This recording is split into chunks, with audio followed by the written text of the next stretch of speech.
मित्रों, साथियों, आपका सादर अभिवादन। मैं अनिल सारस्वत।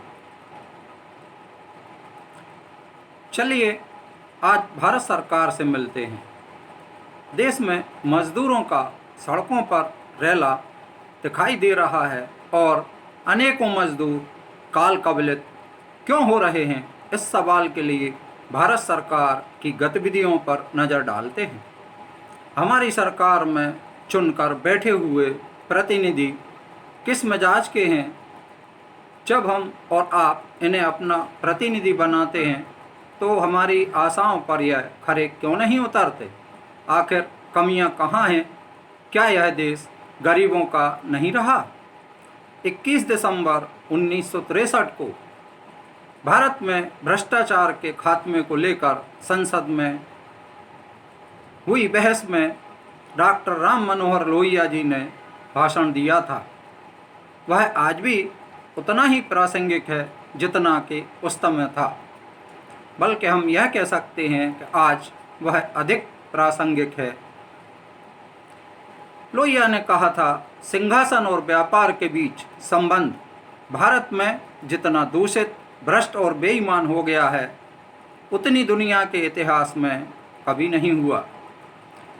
वर्तमान में 2020 चल रहा है। लोहिया के वक्तव्य को 57 वर्ष व्यतीत हो गए। आज भी यह वक्तव्य प्रासंगिक है और उस समय से कई गुना अधिक प्रासंगिक है। संयुक्त राष्ट्र के अनुसार भारत में 2015-16 में 36.9 करोड़ गरीब थे। संयुक्त राष्ट्र विकास कार्यक्रम अर्थात UNDP और OPHI ने 13 मई को यह रिपोर्ट जारी की है। जाहिर है कि देश में गरीबों की संख्या भारी भरकम है। जब भी कोई आपदा आएगी तो सबसे अधिक यही वर्ग प्रभावित होगा।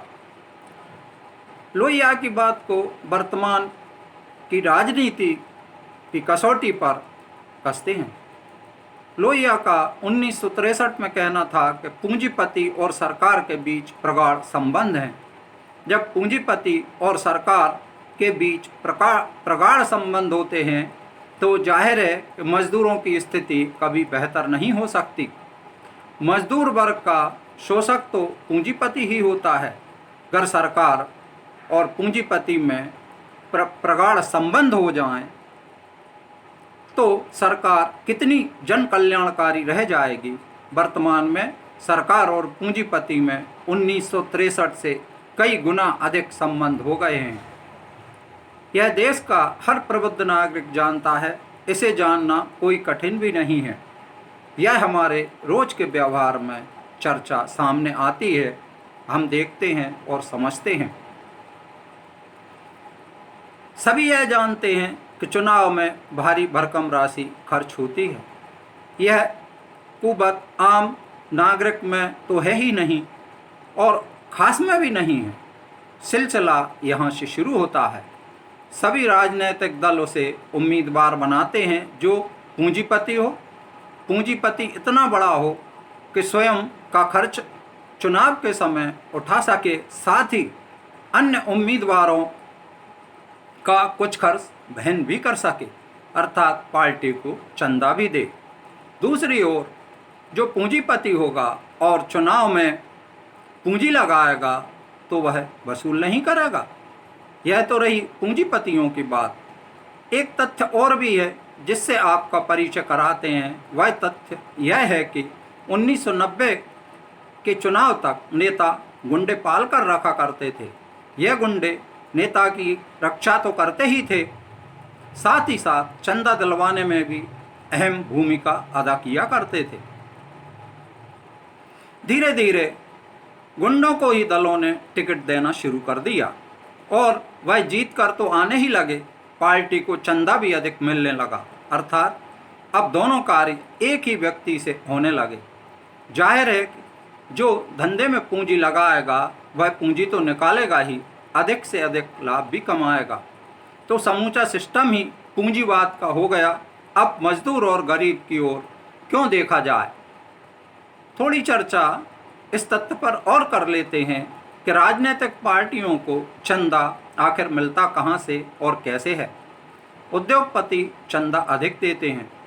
चंदा देने के लिए नए रास्ते निकाल लिए जाते हैं, जिसमें सबसे सरल और सीधा रास्ता इलेक्ट्रॉनिक बांड से चंदा दिया जाना है। इस तरीके से चंदा देने वाले व्यक्ति का पता भी नहीं चलता। जाहिर है कि सबसे अधिक चंदा सत्ताधारी पार्टी को मिलता है। उद्योगपति सरकार को चंदा देता है। सरकार नीतियां भी उद्योगपतियों के अनुसार ही बनाती हैं। इससे उद्योगपति को लाभ मिलता है। जब देश की नीतियां उद्योगपतियों के अनुसार बनेंगी और संसद में 2019 के चुनावों में 43% 43% अपराधी चुनाव हमारे जनप्रतिनिधि बनेंगे, तो नियम और नीतियां कैसी बनेंगी, यह सहज ही अंदाज लगाया जा सकता है। हर अगले चुनाव में अपराधी और पूंजीपतियों की संख्या बढ़ती ही जा रही है। 2009 में अपराधियों की संख्या 30%, 2014 के चुनाव में यह बढ़कर 34% हो गई और 2019 में 43% अपराधी चुनकर संसद में आए और लगभग 90 सांसद करोड़पति हैं। अब आम जनता के पक्ष में नीतियां क्यों बनाए सरकार? संसद में जो नीतियां बनाई जाती हैं वह इन्हीं सांसदों के द्वारा। आप समझ सकते हैं कि अपराधी और पूंजीवाद संसद में बैठ गए हैं, यानी सरकार में बैठ गए हैं, तो आम आदमी तो भूखा भी रहेगा, पैदल भी चलेगा, सड़क दुर्घटना में भी मरेगा। प्रश्न यह है कि क्या अब यह देश गरीबों के रहने लायक है? जवाब भी आपको ही देना है, प्रश्न भी आपको ही करना है। यह गठबंधन स्थायी है, इसके जल्दी टूटने की आशा न कीजिएगा।